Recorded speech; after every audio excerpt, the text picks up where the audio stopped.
Hi, this is Zach Roberts. I'm here with Around the Lens and Visu.news, and I just picked up a Viltrox 35mm 1.8. It's been out for a little while, but I have been looking to switch to Z mount lenses for a while now, but obviously have not been able to swing the somewhat incredible prices of the Nikon lenses. They seem excellent and well built, and I really wish I could afford that, but yeah, $600 for a 35mm prime lens is not in my game. This is $379 on their website, $399 on B&H's website. Let's open it up. Get a nice Viltrox bag. Just the instruction manual with info about it. The international warranty. It's well packed. I don't know what else to say on that. Nothing else in here.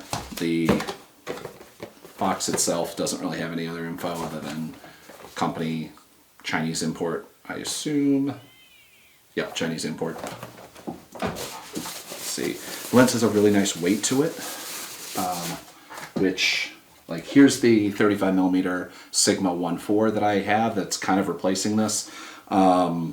It's a little wider, which isn't, yeah, it's a 1.4. Yeah, this is what it's going to be like. Obviously it comes with a lens cap, the Viltrox. Comes with a nice lens hood. Clicks on well. Doesn't feel like it's going to pull off or anything like that. It's a 55mm filter on it. It is a fully automatic lens, and it's supposed to work perfectly normal with the Nikon Z series lens. I have a Z6 here with another off-brand lens, an Iowa. I don't know how to pronounce it. The nice thing about this lens, which I can already tell I'm going to like, is that it has a aperture ring built in, which you can tell most modern lenses have gotten rid of that, which really sucks, especially if you're doing video work or just in general. I like having that if I want to shoot something completely manual. It's a cool thing to have. Obviously it does, you just pull it over into the A mode here, and then it does all the auto functions with the Nikon Z series. The back cap, I don't know, nothing that fascinating. Again, it is, I wouldn't say it's on par or exactly on par with my very well loved, as you can see, or well used, maybe not so well loved Sigma 35mm 1.4. Like this, obviously this comes with a rubberized grip, rubberized focus. This is not. This is a metal or plastic. I can't really tell by clicking on it like that way or tapping on it that way. But yeah, it's a great lens. I'm very happy with the $379 entry point for a brand new lens.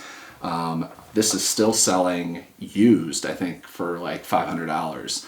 And so, and of course, obviously it's on a Z-mount lens, so you have to use the adapters, and there's a whole process with that, which I've had really good luck with everything working really great. For the most part, my 50mm is the older model, so it doesn't work at all with it. And everything else I've had, though, has worked really fantastically, and I haven't had any issues with the FTZ adapter. I have the older version as well, not the FTZ2, which is supposed to be even better and quicker and everything. But I'm looking forward to trying this out. I'll share a couple images in the links along with it. But yeah, I've been really happy with this. I previously bought a Meike, I don't know, off-brand. It's a 50mm 1.7 actually, and it's a tiny little lens, which is great. It has a really nice heft to it. It's also made it's got a lot of metal on it. No rubberized grip or anything like that, but I mean, it's a thing. It is kind of a hard pull to focus. And same thing with the aperture, which is probably good long term because, you know, it has room to loosen up, I guess. And I've been really happy with the glass on this. And this costs $75, I think, used on Adorama's website, which is I'll take that for a 50mm 1.7, even if it's manual.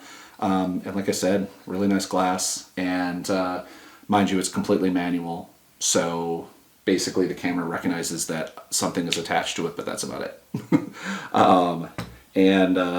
Yeah, but I will be probably selling this. I'm going to try this for a little while. I hate to lose the, the 0.4, but for the price point, I think I'm going to have to do it. And slowly working through. I wish that they've got a 85mm 1.8 and a couple other lenses for APS-C sensors like the Z50, which unfortunately, obviously, I can't use on my Z6. But yeah, I'm very, very happy with how this turned out, considering sight unseen. Just bought it kind of on a whim.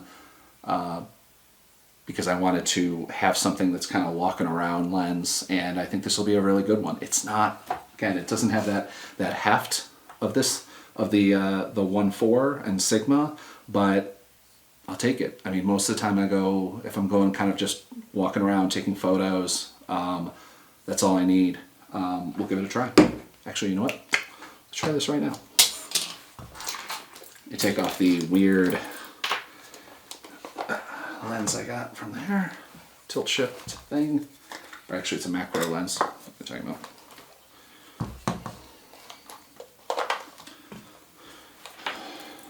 Mounts Z6. I don't have anything in here right now, so it has a really nice smooth focus. Don't hear anything at all, which has been one of the really big problems with using the adapter with the older Nikon F lenses, or even the Sigma and that sort of thing, is that if you have a microphone on it, which is how I shoot most of my work when I'm shooting stills and video and kind of going back and forth, you get that focusing noise sometimes in there if it's a really quiet setting. And it's not too bad, but it's still, for professional higher-end documentary work, it's not really acceptable. But it's great to have this. I mean, this is a really quick focus, and like I said, everything works once it's in that A setting. Everything works perfectly fine with the Nikon. I haven't tested, obviously, just put it on here. I haven't really tested everything else. Everything I've read about the lens since then has said that most of the functions work with it. I'd recommend it so far. I will maybe try to do an update if there's anything really, really great about it or anything really bad about it. The biggest thing I'm looking forward to is trying video on it and seeing when I'm shooting in 4K how much it stands up, because that's one thing that I'm kind of nervous about, switching to some of these cheaper off-brand. I don't really know how to describe these kind of the Chinese imports compared to like a Sigma art series, which this lens has been unbelievable. Like this, I can't recommend, if you still have a DSLR mount or you have something else, buy this lens. Or I've heard less good things about the 50mm, but the 35 1.4 has been vital, especially considering I cover so much stuff during the night. Being able to go down to the 1.4 and have something that focuses sharp and quick and is built really well too, has been really, really useful. So yeah, if you have any questions about the lens, feel free to put them in the comments.